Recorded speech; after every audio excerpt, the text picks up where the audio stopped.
Hey, this is Meredith's husband. I've got some SEO advice for you, but I'm going to keep it really simple so that you can understand it, so it makes sense, and most importantly, so you can actually use it.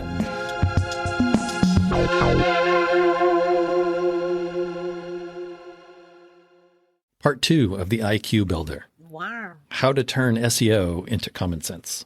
And if you haven't heard part 1 of this, I recommend listening to that first. I do too. Yeah. Okay. So It'll make more sense. yes. In this episode, I'm just going to go through some things that are in my IQ Builder. Okay. Got 5 examples. Ooh. If you want more, you can go to Meredith's husband. Yes. Check it out. Number 1. And no real particular order, but I think number 1, I made number 1 because I think it's pretty common. People are confused. Meta tags. Yes. You've heard a lot about meta tags, right? And how important they are for SEO. They seem like this secret thing. You got to do your meta tags, blah, blah, blah. Yeah. Okay. So meta tags are just, there's really only one meta tag. There's your meta description tag. Your title tag is your title tag. That's technically not a meta tag. And there's your meta keywords tag, which used to be popular years ago.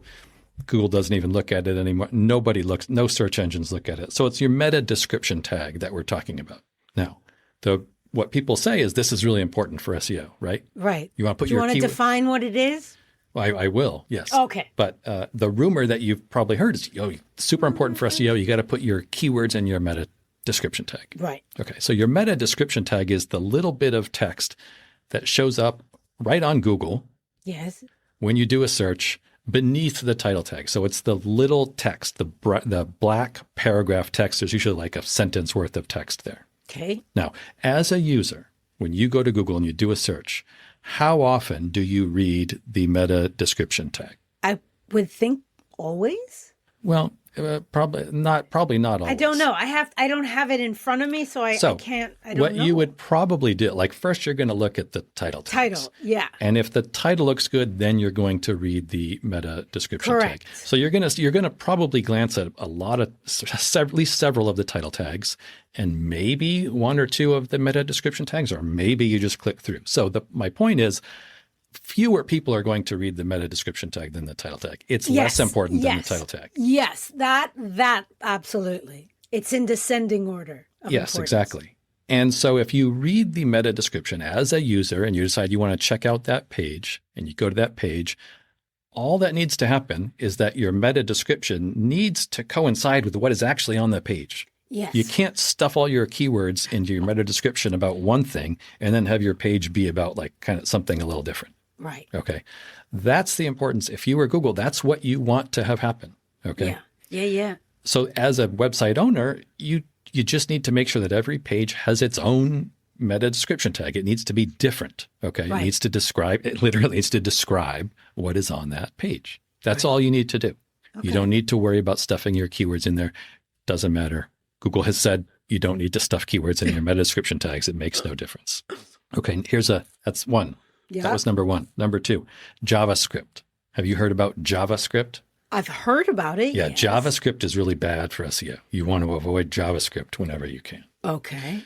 Okay, and so what JavaScript does is it controls the action on a website. So, for example, when things move, basically, that's JavaScript is making that happen.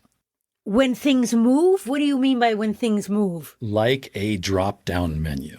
Oh. Drop-down menus are going to be controlled by JavaScript. Okay. Videos, no. Okay. Unless if you have like something that opens up a video, like if you like say there's a like FAQ section, sometimes you click a question and and information drops down. That is JavaScript. If you have something like that says display video and then it opens it up, that's JavaScript. Okay. So again, as a user, when you go to a web page, what are some of the first things you do? So you probably do things like you look at the headline, you look at the subheadings, you probably look at the navigation. Yeah. What you don't do, I'm assuming, or tell me if I'm wrong, you probably don't open up all the drop downs and check to see what's inside all of them. Correct. Especially, you do whatever you came there to do. Right. And so Google knows this. Right. So when something is inside a drop down, i.e. uses JavaScript. Yes. Okay, so it uses JavaScript. That whatever is in that dropdown is going to be given less importance by Google. Right. Right. It's inside. You need JavaScript. So Google technically can read JavaScript. Yeah. They really kind of don't. If you put something behind JavaScript, there's a decent chance Google's not even going to read it. It's not even going to see Really? it. And a lot of other search engines do not. AI bots do not. They cannot. They don't even Really? bother trying to read JavaScript right now. Right now. By the time this podcast airs in 4 days. Right. So the concept or the term JavaScript, and JavaScript being bad for SEO, that's what it is. Okay. If somebody comes to your website and they need to take an action in order to see some of your content, Yes. there's JavaScript. Right. That's not as important. Okay. Right. Okay. That was number 2. Number 3, XML sitemap. Okay. Does that sound confusing? Yes. Okay. Everything sounds confusing. It's a sitemap. It's a map of your website. Now it's XML because they used to have HTML sitemaps. Remember, like years ago, you would go to a website and there'd be a sitemap on the bottom and you click on it and it would just list all the pages on a website? No. Okay. Well, that used to happen. They don't do that anymore. It's what we call, they changed it and they do it with XML now. Okay. And Google and all other search engines recognize this format called XML, and it's literally just a map of your website. You are literally saying to Google, hey, Google, here are all my pages and where to find them. Got it. Okay.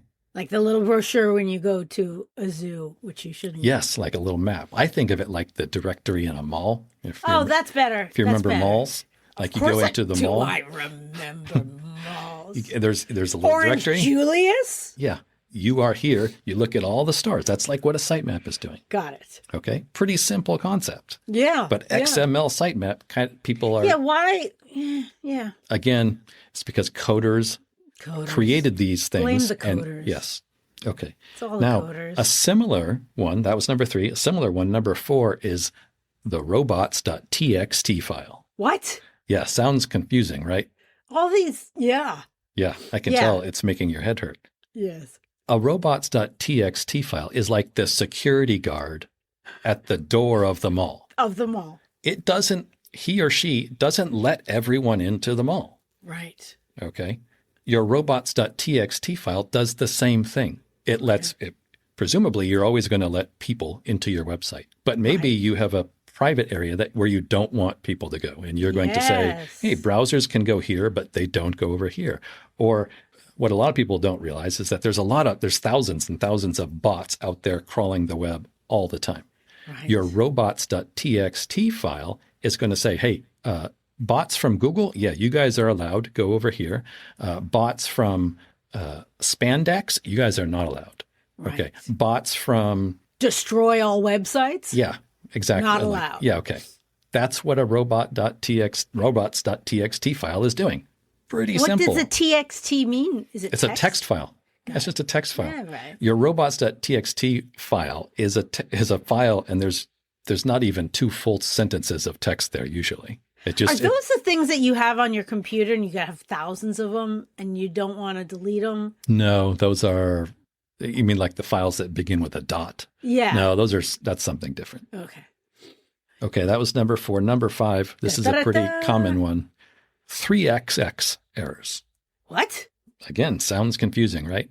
It sounds like XXX. Well, it's 3xx, 3xx errors. So an error like a 301, a 302, a 304. 401? Nope, those would be 4xx. Okay. Similar but different. 3xx errors are redirects. Okay, a redirect. You try to go to one page and you probably don't realize it as a user, but you might be redirected to another page. It happens behind the scenes. Indeed. These are interesting because they're both good and bad. Sometimes you need them and sometimes you don't. So let me give you an example. Please. Let's say you are a shop owner. Okay. Yes. Let's say a hardware store. You got a hardware store. Of course. I'm just making this up. Somebody comes in. Make it up. Somebody comes in and they say, I need a hammer. Where are your hammers? Yes. And you, as the web shop, the shop owner says, hammers are on aisle 7. Yes. Super customer goes over to aisle 7. There's a little note in aisle 7 that says hammers are on aisle 2. Oh, okay. Well, I'll go over to, because they used to be on aisle 7. Right. All right. Okay. So the customer goes to aisle 2. In aisle 2, there's a little note that says hammers are on aisle 4. That's Goes- when you leave the store. Yeah. Well, let's say you really, really need a hammer. Okay. You right go to now. aisle 4. Aisle 4 says, there's a note that says hammers are on aisle 10. You go to aisle, and that's where the hammers are. Okay. So great. Gosh. Okay. So let's say you knew exactly where the hammers were as the owner of the shop. Okay. Right. So why did you tell the customer to go Yeah. through all those? Okay. You wouldn't do that. That's when redirects are bad. Yeah. Internally, if somebody is in your site, you don't want to do that. Okay. No, you do not. So let's say you hire an employee. Okay. You're the Yes. owner. You hire a new person to help you.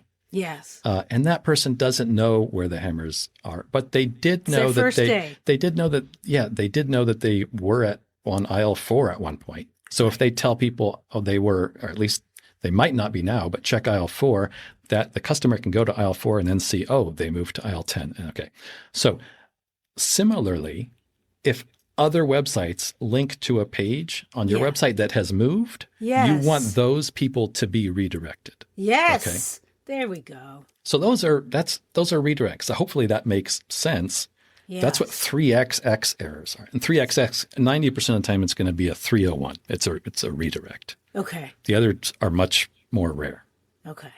So does that help make Yeah. does that help make makes these things more like sense. that makes more sense. I feel like there need to be little bobbleheads or figurines of like a security guard wearing the TXT. That's great. You Actually, know? I should do that. I should animate. So these are all examples from my IQ builder. I should create little characters for each little each icons. entry. Because then you'd be able to visualize, the 3XX Yeah. are It the makes car. You know what I'm makes saying? it more friendly and approachable. Just at least visual. Yeah. So if this is if you know somebody who is frustrated by things like this and thinks SEO is confusing, send them this or send them the previous episode. Yes. it Previous could help. episode one right before this is a good intro to this one. Yeah. And next week we will talk about how AI is sort of making some of these things more important than others. Interesting. I cannot. I hope this helps. I hope it helps too. And we're telling that there are no secrets because it's all common sense. The secret is there are no secrets. Shh, don't tell anyone. There's no secret. Hey, thank you so much for listening. We really hope that you find this helpful and useful. And if you do, what you could do for us as a thanks would be to, drumroll please, yes, leave a review. Yes, everybody says it, I know, but it really does make a difference. Take 3 seconds, leave as many stars, say something really nice about what you like about the podcast and maybe why other people would like it. It would mean the world to us, especially my husband. That better? All right, I'm going to try one where I'm not going to be charming.